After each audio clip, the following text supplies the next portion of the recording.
Hello viewers, welcome to my channel online study with Bhavesh. आज के video में हम बात करने वाले हैं पीपीएम पर बेस्ड एक महत्वपूर्ण न्यूमेरिकल के बारे में, जिससे कि आप मोललता को भी बेहतर तरीके से समझ पाएंगे, द्रव्यमान प्रतिशत को भी बेहतर तरीके से समझ पाएंगे और पीपीएम तो बेसिकली आप समझ ही जाएंगे। ओके, तो चलिए स्टार्ट करते हैं। ये एक एनसीईआरटी का न्यूमेरिकल है, अर्थात बहुत ही महत्वपूर्ण है। देखिए क्वेश्चन क्या कह रहा है कि एक पेयजल के सैंपल में CHCl3 सहित अनेक अशुद्धियां पाई जाती है। पेयजल मतलब जो पीने वाला जो जल आता है, उसमें CHCl3 का मतलब क्या होता है? क्लोरोफॉर्म। तो क्लोरोफॉर्म सहित अनेक अशुद्धियां है आपके किसमें? पेयजल में। ऐसा क्वेश्चन कह रहा है। इन अशुद्धियों का लेवल कितना है? 15 ppm है। कितना है?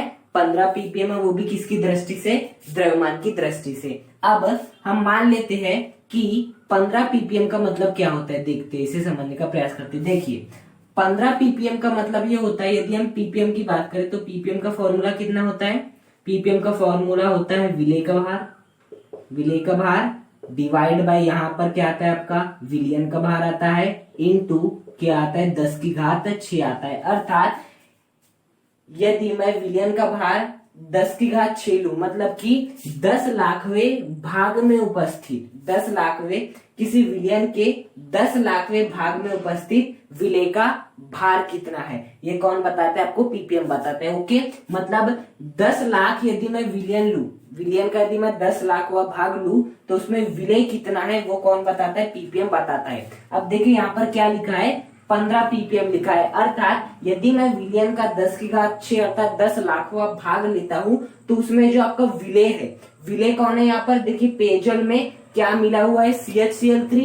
बेसिकली क्या मिला हुआ है? CHCl3। तो CHCl3 का जो भार है, विलेय का भार अर्थात CHCl3 का जो भार है वो कितना दिया है आपका? 15 ग्राम दिया हुआ है। मतलब CHCl3 का जो भार था वो तो हमें ज्ञात हो गया, कितना प्राप्त हो गया? 15 ग्राम प्राप्त हो गया। कैसे पहचाना? कि 15 ppm, 15 ppm का मतलब कि विलियन में विलेय कितना है? 15 ppm का मतलब कि आपके विलियन में जो 15 ग्राम है वो क्या है? आपका विलेय है। विलेय अर्थात क्या है आपका? CHCl3 है। तो यहाँ से हमें क्या जानकारी मिल गई? CHCl3 की जानकारी मिल गई। अब देखिए हमें इसके बाद क्या बताया, देखिए हमें डिफाइन क्या करना है। सबसे पहले तो हमें क्या करना है? द्रव्यमान के प्रतिशत के रूप में, मतलब कि ये जो आपका आंकड़ा दिया है इसे हमें किस रूप में प्रतिशत करना है? द्रव्यमान के प्रतिशत के रूप में। अर्थात यहाँ पर मुझे क्या ज्ञात करना है? द्रव्यमान प्रतिशतता ज्ञात करना है। द्रव्यमान प्रतिशतता ज्ञात करना है, पहली चीज। दूसरी चीज क्या ज्ञात करनी है?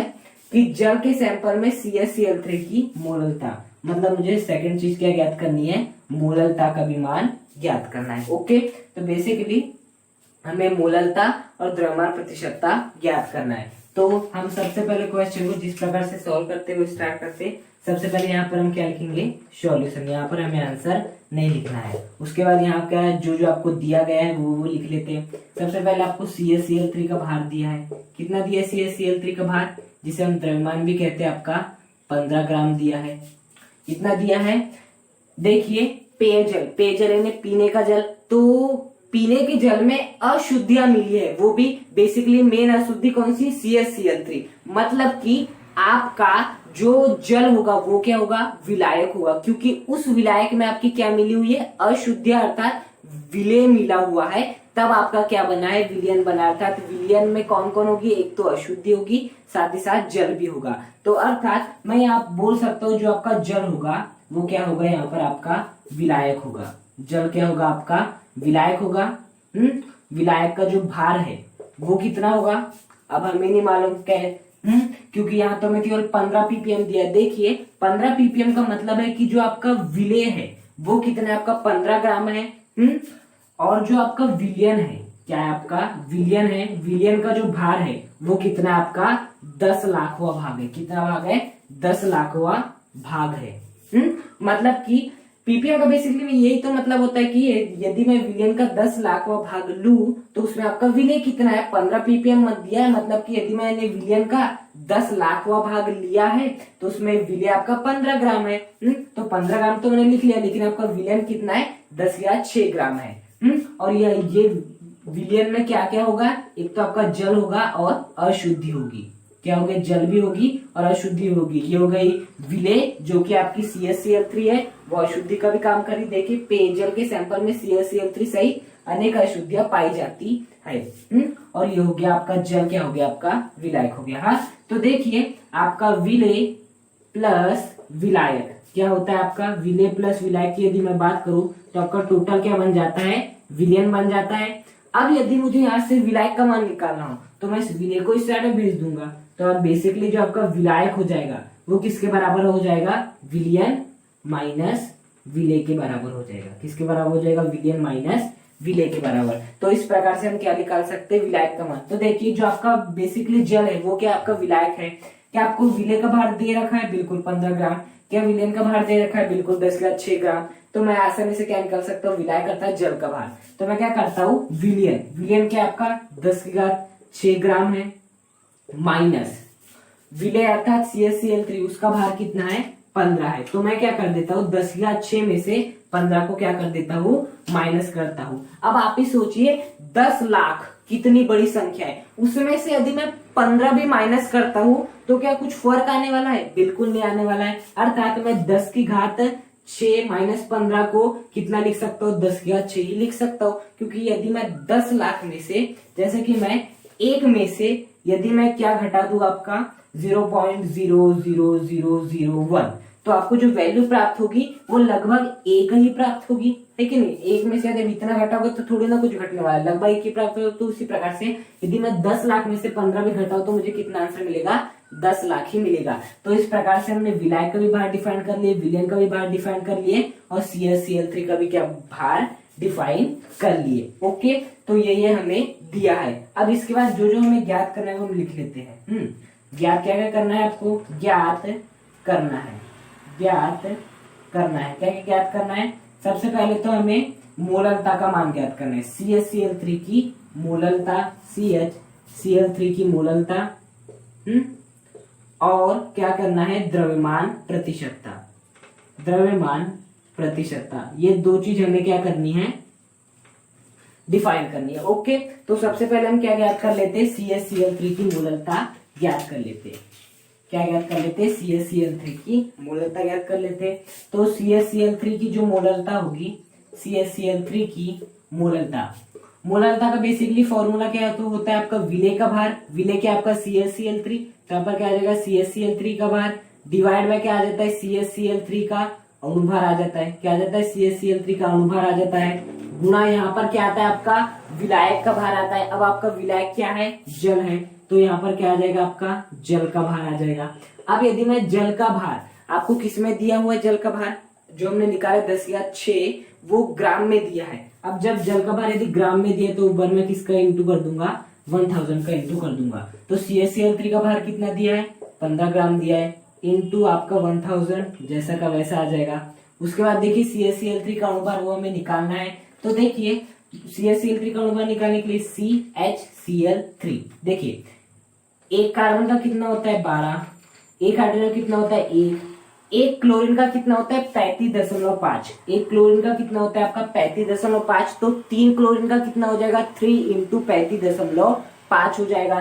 तो यहाँ पर कितना आ जाएगा 3 × 35.5 आ जाएगा। अब हम इसे क्या कर लेते हैं, सॉल्व कर लेते हैं। इसे हम जैसे सॉल्व करेंगे तो आपका आंसर आ जाएगा 119.5, अर्थात CaCl3 का जो अणुभार आ गया वो कितना आया 119.5। तो यहाँ पर मैं क्या लिख दूंगा 119.5 गुणा जल का भार। जल का भार कितना दिया है हमें 10/6 दिया है, मतलब दिया नहीं था, हम निकाले जल का भार 10/6 में से 15 को घटा के, तो आंसर लगभग 10/6 आया।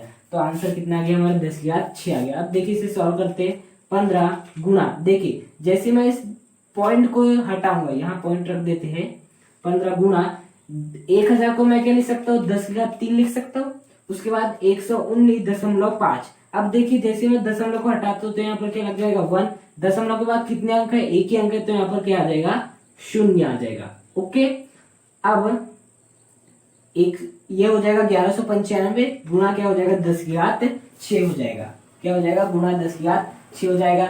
अब क्या हो जाएगा 15 गुणा, देखिए आधार समान है, इसके ऊपर किसी घात नहीं, मतलब किसकी 1 की है, तो घाते क्या हो जाएगी जुड़ जाएगी, तो 3 + 1 कितना हो जाएगा आपका 4 हो जाएगा। तो 10 की पावर कितनी हो जाएगी 4 हो जाएगी, डिवाइड में 1195 इंटू 10 की पावर कितनी हो जाएगी 6 हो जाएगी। अब हम क्या क्या कर सकते हैं आगे, इसके बाद ये जो आपका 10 की घात 6 है, जब ये ऊपर जाएगा तो क्या बन जाएगा 10 की घात -6 बन जाएगा। क्या बन जाएगा, जैसे ये 10 की घात 6 ऊपर जाएगा तो क्या बन जाएगा 10 की घात -6, तो क्या हो जाएगा आपका 15 इंटू 10 की घात 4 इंटू 10 की घात -6। वो नीचे था तो क्या था प्लस में, तो ऊपर आ गया तो किस में हो जाएगा माइनस में हो जाएगा।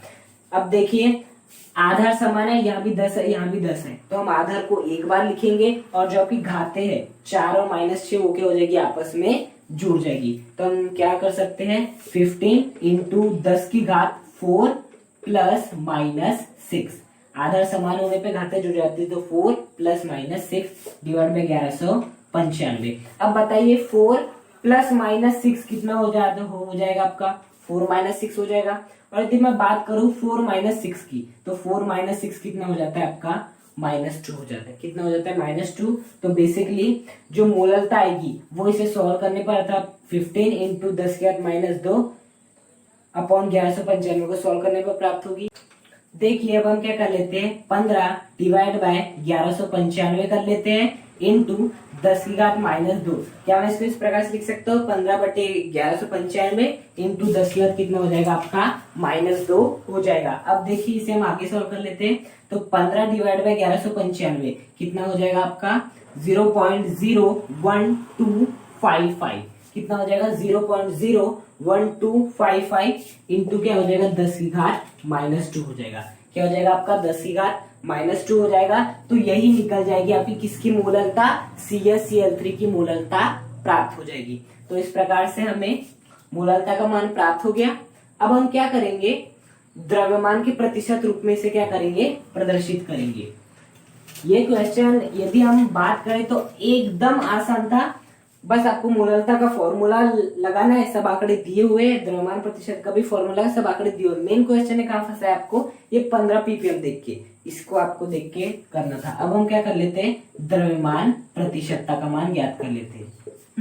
द्रव्यमान प्रतिशतता, द्रव्यमान प्रतिशतता का फॉर्मूला क्या होता है विलेय का भार, जो कि आपका क्या है CaCl3 है, तो विलेय का भार डिवाइड बाय क्या आता है आपका विलयन का भार। विलयन का भार कितना दिया आपका, विलयन का भार दिया हुआ है 10 की घात 6 विलयन का भार इंटू यहाँ पर क्या आ जाता है 100 आ जाता है। तो बताइए आपका विलेय का भार कितना दिया है 15 ग्राम दिया है, डिवाइड बाय विलयन का भार कितना दिया है 10 की घात 6 दिया है, इंटू क्या आ जाएगा आपका 100 आ जाएगा। अब देखिए 15 डिवाइड बाय, देखिए हम क्या करते हैं ये 15 जैसे का वैसे लिखा नहीं देते, 10 की घात 6 जब ऊपर जाएगा तो क्या बन जाएगा 10 की घात -6 बच जाएगा इंटू 100 मतलब 100 को क्या लिख सकता हूं मैं 10 की घात 2 लिख सकता हूँ 100 को।